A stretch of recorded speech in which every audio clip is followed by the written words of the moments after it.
So after I went to as an eighth grade, I went to wrestle officer 171, and I placed in eighth grade, which is very rare. And uh, and then so as a freshman, I didn't. I was wanting to be, like a four timer. I didn't as a freshman. I placed again in state, but you know, the more I got better at wrestling, the more I wrestled. I spent more time with Coach Fernandez and with Randy, and he was always, because I always have had performance anxiety. It doesn't matter if somebody asked me, hey, let's go run out back and do a sprint. I would have the same amount of anxiety as if I fought,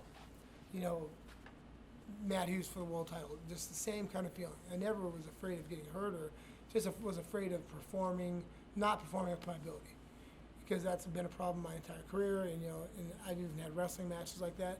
So Coach Fernandez was always my solace to go talk to about the stuff like that, and he was just such a good person, because he understood every whatever feeling I was having. But by far the most important, the best tournament was my senior year going in, because there was this kid that I had. This guy always took second. He was he was like 6'7". He was like he was even on that podium. Like, I'm on the first place podium, he's on second. He's taller than me, and so I'd lost to him early in the year. But I took him down twice, but I lost because of stalling points. Because stalling, you get points taken away. So going to the state finals, I actually was seeded second my senior year, which I was upset about. But then, I ended up, so going into the state finals, it was, because not only that, as a team, me winning the state championship would have made us, place in the top three as a team. So, to be honest, I didn't give a fuck about that. Wrestling is not a team sport. It is and it isn't. But it's just like icing on the cake. I mean, my coach wanted that; it was important to him. So I was happy that did that. So going into the match, he would always be so dramatic. He was just, because he was just intense. Like he always would say, be the hammer, not the nail. Always sayings like that. And then so that my finals match, going into it, and I ended up winning, like, I think 6-2, and he's crying after that, and I'm crying, and it's just, it was a really good feeling.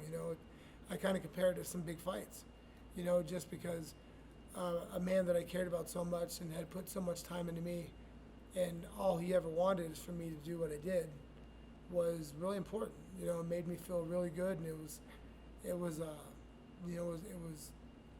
a good topping to my high school wrestling career. That's awesome. Well, in Arizona, there's 1A through 4A state champion, and there's a 5A state champion. So I was heavyweight in high school, so was Cain Velasquez. So, like, senior all-stars, state champion all-stars. Like, the first time I wrestled Cain, I knew he was. He wrestled at a high school called Kofa out of Yuma, Arizona, and he I remember just eyeballing him, and he wouldn't look at me. But that's Cain. It's like I'm in his head, and then he just kind of looks down and because he just looks at the ground, and then I'm taller than Cain. Cain's not tall. He's a small heavyweight, and I was way bigger than him too. And the first time I wrestled him, he fake shot, and I sprawled all the way to the ground, and my fat ass was starting to stand up. He just pushed me over and pinned me.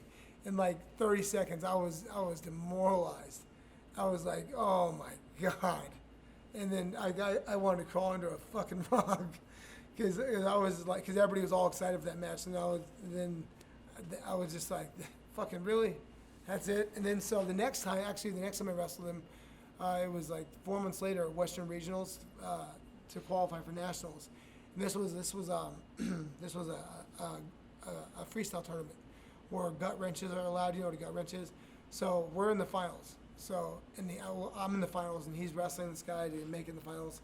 and he goes to gut wrench this guy. This guy bases out, puts both his arms out, and I hear ba-boom. I'm like, what the fuck? He broke this guy's bicep through his skin, and the guy's like, wee, squealing. I'm like, what the fuck?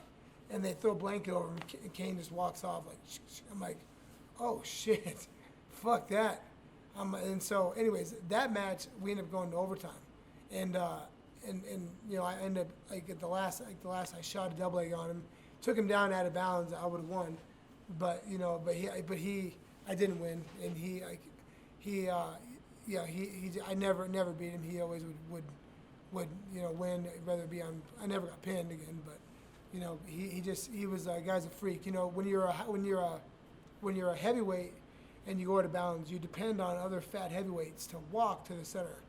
He would sprint every time, sprint. He just had this conditioning that he would break other heavyweights, including myself. Like he would sprint, and then you'd be like, walking in there, you got to put your foot in line, and then he'd just go, boom, and that's just how he was. You know, even as a fighter, you know, after he got his first knee surgery, he jumps on the treadmill and he does a 6-minute mile. His first time doing anything in 5 months, you know, which is a fucking, you know, doing a 6-minute mile is hard. You know, so Kane's a genetic freak. You know, I called him being a UFC champion before he was in the UFC. Hey, and I see Cain Velasquez over there, man. That's a bad motherfucker. He's gonna beat Brock Lesnar, so watch out. I was in Strikeforce because he was there. It was in San Jose. It was in San Jose, where American Top Team is. And I remember seeing him there. And then it's actually on YouTube. You can find it. I was like, hey, everybody, guys, Cain Velasquez is in the house. You guys probably don't know who he is, but he'll be a UFC champion within 2 years. Boom, he was. It's fucking like a prophet. Made me look good. You know, Kane's a special guy. He got plagued by knee injuries. You know, it sucks.